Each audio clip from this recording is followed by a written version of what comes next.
Bismillahirrahmanirrahim. Assalamualaikum warahmatullahi wabarakatuh. Bismillahi alhamdulillah. Wassalatu wassalamu ala rasulillah. La hawla wa la quwata illa billah. Amma ba'du. Alhamdulillah teman-teman yang insya Allah dirahmati oleh Allah, kita hari ini masih dapat berjumpa melalui video kultum di channel PDMM2KPI. Semoga bermanfaat bagi kita semua. Di kesempatan yang insya Allah dirahmati Allah ini, insya Allah saya akan menyampaikan kultum singkat yang insya Allah bermanfaat bagi teman-teman channel sekalian. Kultum yang bertemakan tentang menambah kekuatan iman. Ya, tentu iman merupakan hal yang wajib kita punya atau kita tanamkan dalam diri kita, terutama iman kepada Allah Subhanahu wa Ta'ala. Karena itu adalah hal yang utama yang harus kita tanamkan sebagai seorang Muslim dan sebagai seorang umat Islam.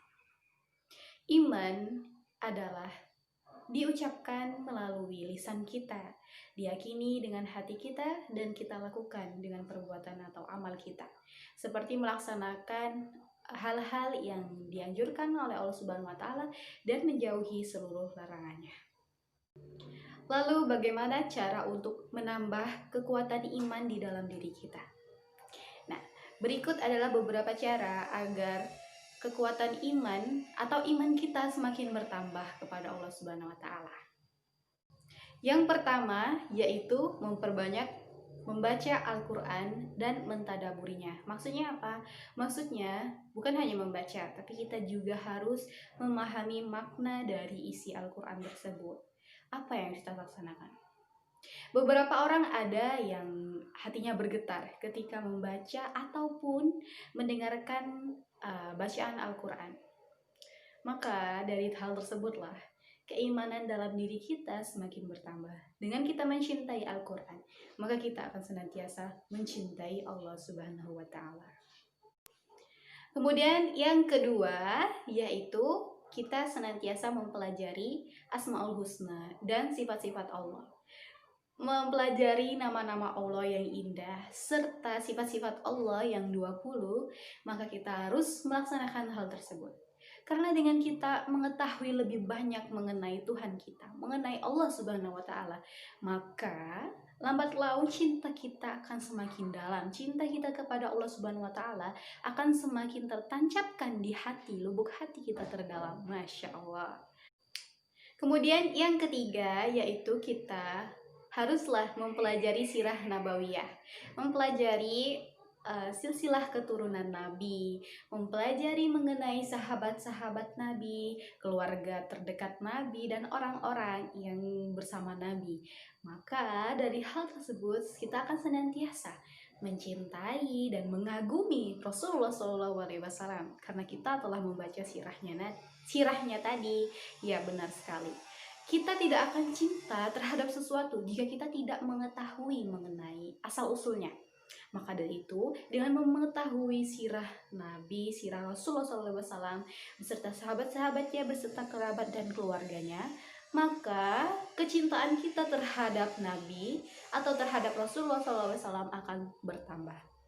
Dan iman yang akan kita dapatkan, iman yang tertanam dalam hati kita akan semakin kuat, insya Allah. Dan yang terakhir yaitu kita harus senantiasa menanamkan nilai-nilai atau peraturan-peraturan syariat Islam di dalam kehidupan kita sehari-hari. Di dalam agama lain tentu jarang sekali diatur sedemikian rinci permasalahan kehidupan sehari-hari. Tapi di dalam agama Islam semuanya ada aturannya. Seperti ketika kita masuk ke dalam kamar mandi dan keluar dari kamar mandi ada doanya. Sebelum memulai makan, maka kita akan berdoa, Allahumma barik lana fima razaqtana wa qina adzabannar. Dan setelahnya kita akan berdoa lagi. Jadi, dengan kita menanamkan syariat-syariat Islam di dalam kehidupan kita sehari-hari, maka kita akan selalu mengingat Allah di setiap kegiatan kita. Dan demikian pula dengan keimanan kita yang akan semakin bertambah, insya Allah. Amin, amin, ya Allah, amin. Baik, insya Allah bermanfaat. Demikianlah beberapa hal yang harus kita tanamkan agar keimanan kita di dalam diri kita semakin kuat dan semakin tertanam dengan dalam cinta kita kepada Allah Subhanahu wa taala, cinta kita terhadap agama Islam, cinta kita terhadap nabi, terhadap kitab kita, terhadap malaikat, terhadap hari akhir. Semoga kita semua adalah termasuk ke dalam orang-orang yang senantiasa keimanannya terjaga. Amin, amin, Allahumma amin. Saya akhiri, wabillahi taufiq wal hidayah. Wassalamualaikum warahmatullahi wabarakatuh.